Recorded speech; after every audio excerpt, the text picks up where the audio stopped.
आटपाडी तालुक्याला टेंबूचं पाणी मिळावं यासाठी आतापर्यंत नागनाथ अण्णांच्या पासून आजच्या कल्पना इनामदारांच्या पर्यंत अनेक आंदोलनं झाली। या 2-2.5 वर्षापूर्वीपासून इथं प्रचंड मोठा असा दुष्काळ पडला आणि या दुष्काळामध्ये या तालुक्यामध्ये पिण्याच्या पाण्यासाठी सुद्धा एकही पॉइंट शिल्लक नव्हता, अशी परिस्थिती निर्माण झाली होती। मुख्यमंत्र्यांनी आश्वासन दिलं होतं, माननीय कलेक्टर साहेबांनी 7 महिन्यात पाणी देतो असं आश्वासन दिलं होतं, माननीय पालकमंत्री पतंगराव कदमांनी 2 महिन्यात पाणी देतो म्हटलेलं, असं 4 महिन्यापूर्वी अशा अनेक घोषणा झाल्या होत्या।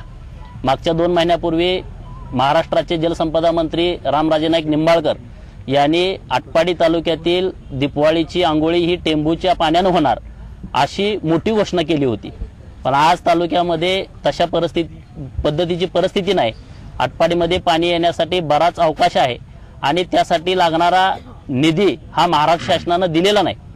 कल्पनाताई इनामदार मॅडम यांनी हे आंदोलन सत्याग्रहाचं चालू केलेलं आहे। या आंदोलनाला आटपाडी तालुक्यातील तमाम जनतेच्या वतीनं पाठिंबा आहे, कारण एक महिला आटपाडी तालुक्याला टेंबूचं पाणी मिळावं यासाठी उपोषणाला बसते, तरीही महाराष्ट्र सरकार त्याची दखल घेत नाही।